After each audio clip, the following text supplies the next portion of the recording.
What's happening, my beautiful people? My name is Mike LaBelle, and today we're visiting that overpowered squad builder theme. These are players that are going to make a difference, but they're not going to cost you a lot. I got you. Early on in the game, maybe you didn't put the money into the title. I'm with you. We're on the same page. If you mess with the squad, then you already know what to do. Now, with that being said, I do need your help. In the comments, what type of squad builder should I put together next? I can focus on some fun squads. I can focus on mid-level, mid-pricing type of squads, or I can go all out and we can start looking at icons and some of those big, expensive pickups and purchases. And I will have some player reviews coming out next week as well. Does that work, or does that work?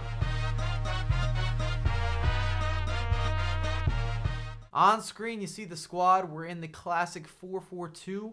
And I want to reiterate, if you haven't been watching my formation videos or any of the live streams, which are happening on Twitch, they're happening on Facebook, the 4-4-2 looks a lot like a 4-2-4 when you get in match. Those attackers are going to go forward, and they often stay forward, which can be a beautiful counterattack, lovely and fluid for your overlapping runs. However, defensively, be a little more debatable, a bit more of a toss-up. In this squad, we've got a few FIFA staple players, which mean players that we know are overpowered. When you look at a Ben Yedder, who has an inform now, and that card is disgusting, or a Gaia, or a DeMarcos, we've seen these guys before, and they've put on a clinic. They've been impactful performers that weren't necessarily high rated or expensive. Don't sleep on my guy Jelson with the 5-star skills, and that Inaki Williams combination play with Ben Yedder up top. What? You see this shoulder work? So let's talk about the pros and let's talk about the cons. We've got gameplay on display, and one of the most frequently asked questions that I receive because I was at the capture event in Berlin, Mike, was the game different? Was it the same? Because I was so excited. I was so hyped. And at this point in FIFA, I definitely feel that we need the introduction of that patch. The games were not the same, especially on the defensive end. And that makes such a big difference. Manual versus AI controlled, drastic change in terms of the overall gameplay, the experience, how you build up, how you defend, how you work that midfield, all the above. The first pro is that we actually have a confirmed overpowered attack. This is the perfect example of players that aren't necessarily the highest rated or the most expensive, but they man up. They're ready to play at any level with the speed and the pace that you've got with Christian and Jelson, and then Inaki Williams is a monster. He's a problem child. I won't be the first person to talk about him in the starting lineup, or even if you have an expensive squad, he might be your super sub. Last weekend for me, Inaki Williams, that was my super sub. Come off the bench, do your thing, disrupt everything.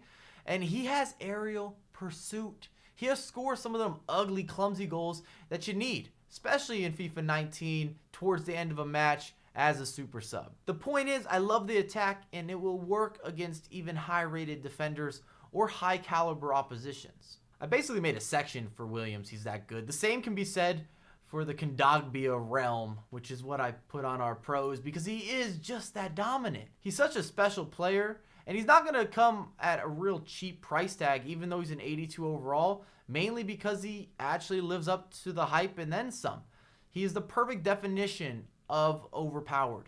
Someone who statistically shouldn't perform at the level that he does. I used him in my past weekend league, my lowest rated player, and he has no problems competing, no problems being a difference maker. He's just that dude. He's big, he's physical, he has the skill moves. And because he has those skills, it just feels like his touch and his dribbling have been upgraded. And the last pro that I want to open up for discussion is the defensive speed.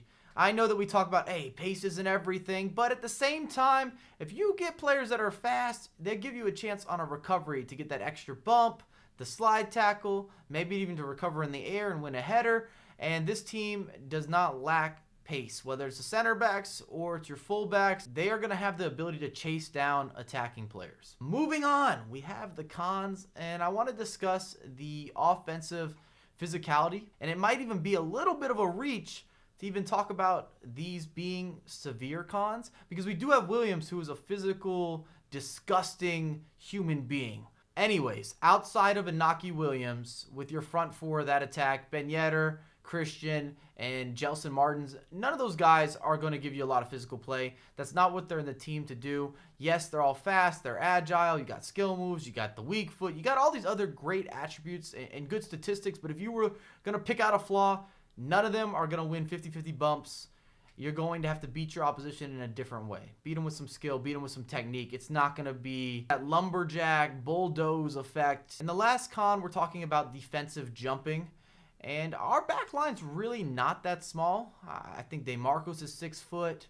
Murillo, I think, is about 6 foot. Mercado, 6 foot. Guy is about 5'8" or 5'9". So they don't really have an issue in terms of their height, but they're not the best athletes. I want to say Murillo can get up, but the rest of them are like 70 or lower for jumping, something around those lines. And because they're not necessarily huge, you're going to notice that a little bit more with some of the matchups because we don't have a bunch of Sergio Ramos that we're talking about here in terms of being able to do anything on the offensive or the defensive end. If it's in the air and that man climbs, he has a ladder to get to every single emergency exit. Well, that's the squad. Let me know what you guys think. If you enjoyed the video, as always, drop a thumbs up and talk to me, please, in the comments because I want to do more squad builders. I know you guys want more squad builders, but I do have some questions because I do not want to make squads that are necessarily too expensive unless you want to see that type of squad builder. And the same can be said with creating fun squad builders. I don't want to overdo the fastest squad or the most physical squad and so forth and so on. I want to make sure that we have the right balance of mix and match between fun squads, competitive teams, and then realistic squads that you guys can remake and replicate at home if you're grinding the game a decent amount, or you invested a decent amount of money, or you're a solid trader. The point is you have enough budget to work with. But I have a lot more content coming for you ASAP.